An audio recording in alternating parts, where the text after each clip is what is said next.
Today we are using the bow staff. Now I actually did unlock all of the 4 weapons for the turtles and I used 3 of them. I still need to use the side, but today we're using the bow staff and we only need 1 more elite and then we are completely done with that. And out of all of them that I used so far, I think the bow staff is my least favorite for the sole reason, which, hold on, let me fix an augment real quick before I forget. Where's it at? There we go. But for the bow staff specifically, it just hits way too slow for my liking. Like, the katanas are pretty fast, the nunchucks are really fast, and I'm assuming the sides are also going to be really fast, probably similar to the nunchucks if I had to guess. But the bow staff, it hits like a truck, don't get me wrong, it one-shots for a while, and I mean, it can destroy zombies, but the problem is it's just like in the later rounds I can get to around like 40, and then that's when the hordes are going to start overtaking you pretty much. And it's still good, like it's a good weapon and it's aesthetically pleasing. I really like the inspect. Like, this inspect, that's pretty cool in my opinion.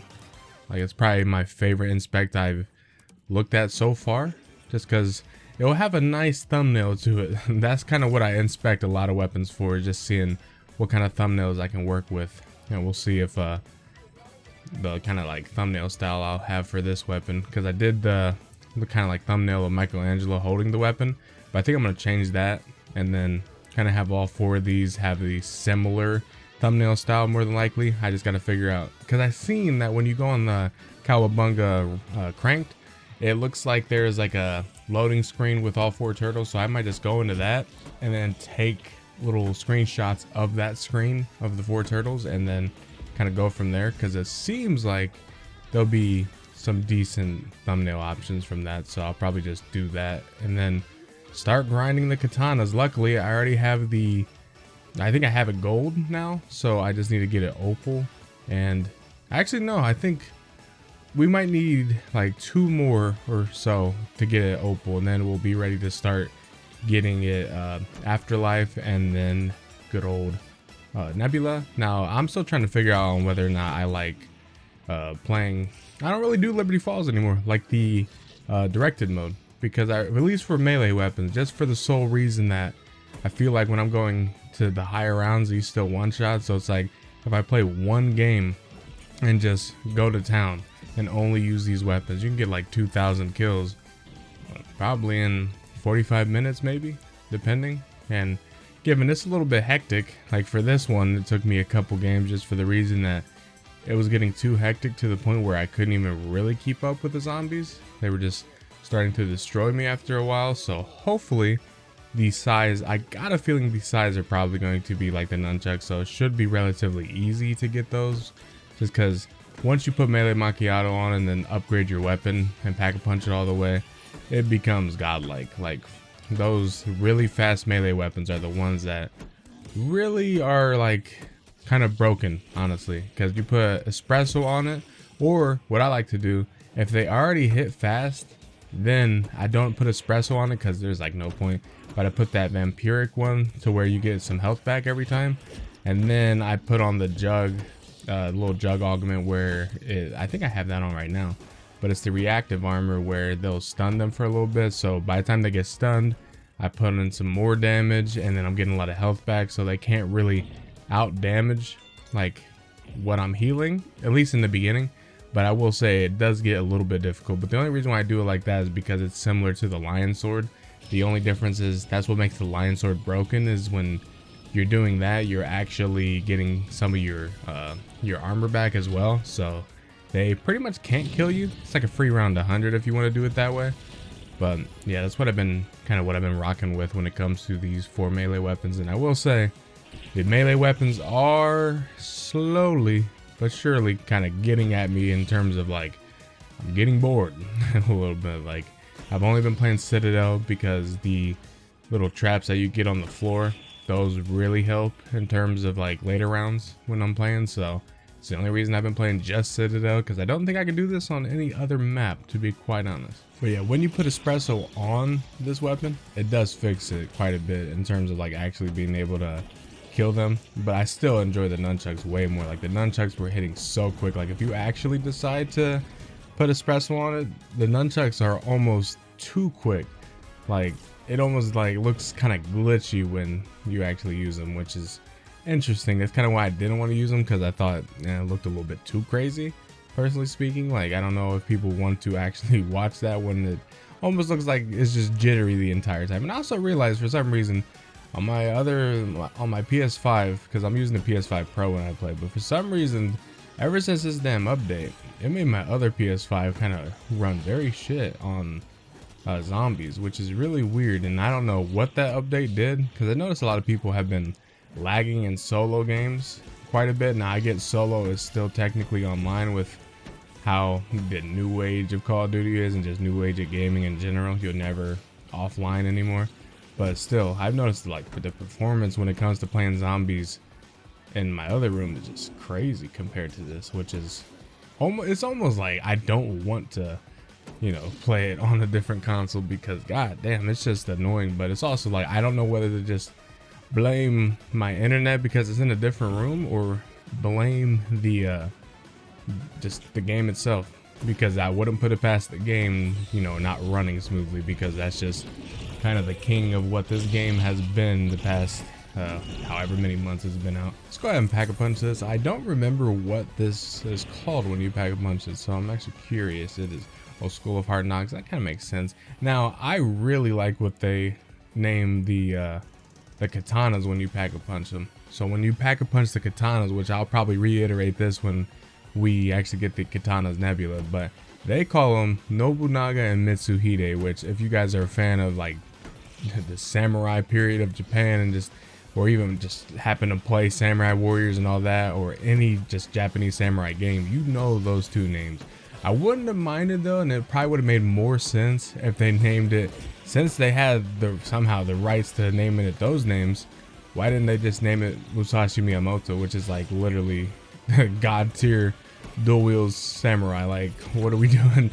It still works though, I like it, but it was the perfect name that they had, that they could have went with. But can't complain too much. But still, I thought Musashi would have been a perfect name for those katanas, in my opinion. Yeah, like the damage it does is really, really good. Now, I do wish, which that's what makes the Lion Sword also OP, is you can just hold down the trigger and it'll just swing non-stop for you. I wish you could do that with just melee weapons in general, like all of them, because then I feel like I wouldn't do so much long-term damage to my buttons with how many times I'm pressing this damn button, with at least the fact that they gave me 4 melee weapons in a row, which is kind of unfortunate. So I am really giving my R2 button a lot of work, and I could be using circle as well if I wanted to also hit, but I'm so used to pressing R2 at this point.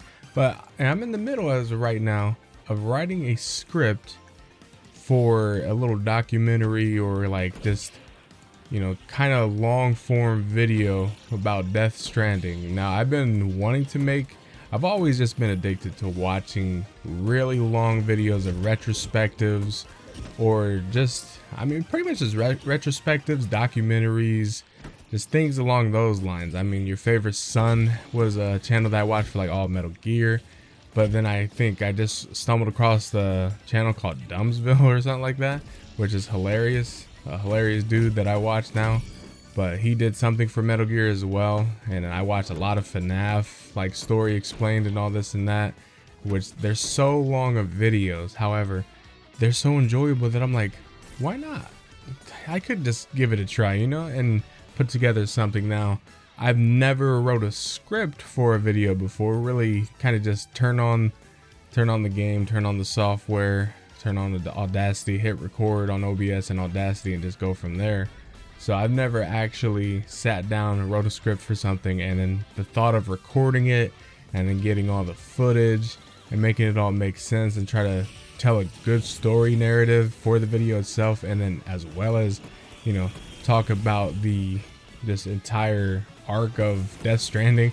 It's a little intimidating, I'm not gonna lie. I'm definitely intimidated, because I watched all these videos, I see what they make, but I'm not used to making them myself. So it'll be interesting to go about doing that. I think it should be fun. Regardless, that is a video that I have in mind. When it will go up, I don't know. I honestly could not tell you.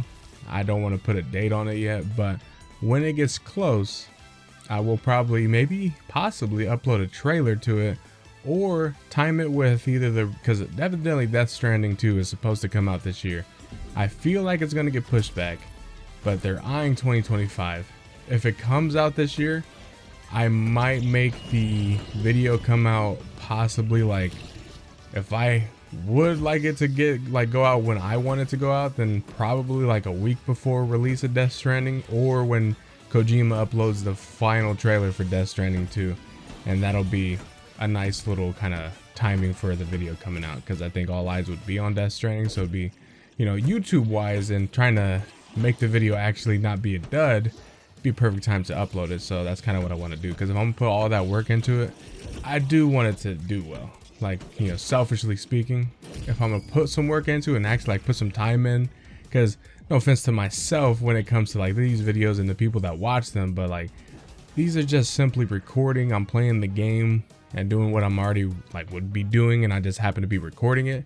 So it's nothing compared to actually putting in work for a script and all that, and then taking the time to possibly, you know, record what could be a hour long to an hour and a half long video of like, I have to research facts and all that, and there's a lot of work that go into it. So I want that video to do as good as possible. Now, good for me is different than good for everyone else. Like, my channel is kind of dead for the most part when it comes to like certain videos. So if it were to get over 1K, I'd be happy with that. If it got anything over 1K, oh, I'd be ecstatic. If it even got 500 views, I'm chilling, because that would be kind of a decent amount of views for me personally, especially for a long form video like that. I'd be pretty hyped, personally speaking. But shoot, anything more past that, then I might start, you know, taking time off and like actually doing just those videos, but probably not, because the only games that I really think I would want to sit down and talk about would be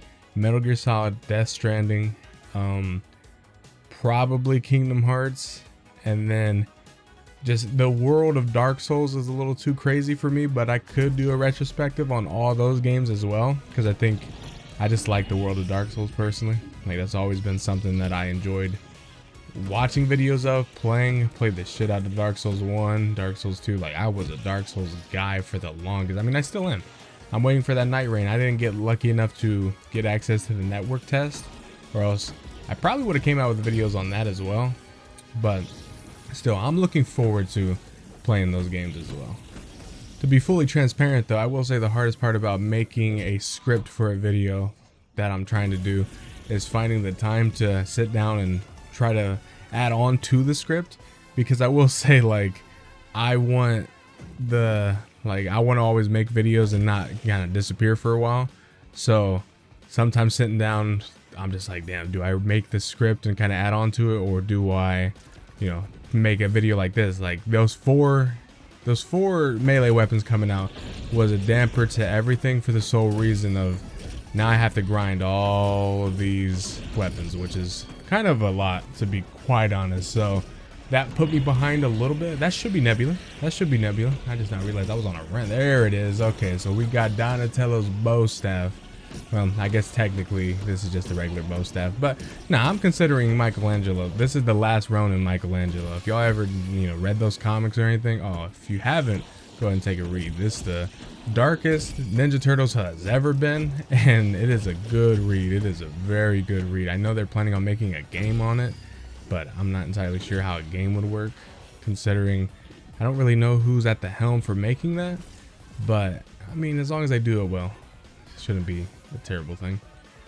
Alright, I'm actually excited to inspect this. Now, obviously, you know, we aren't going to be able to see the full-fledged, like, Nebula color on this, because Treyarch loves, for some reason, not being nice to the melee weapons, but it has a cool inspect, so I'm excited for the final frame, because then I'll save. I think it's right here.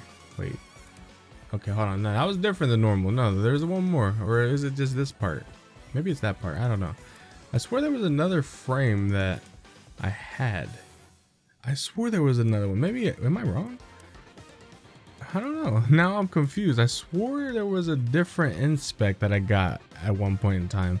But regardless, we'll go ahead and use this probably part right there. I mean, honestly, when I look at this, I could also just use this in general. This looks cool right here, but I do like this right there. I like that, even though it doesn't show enough of the staff in my opinion, but that does. Okay, let's actually make it like a little less sun. I know I just inspected like 30 times, but this will be the last one for sure. I promise. Oh yeah, we'll go ahead and use that one. But yes, that is Donatello's bow staff, Nebula.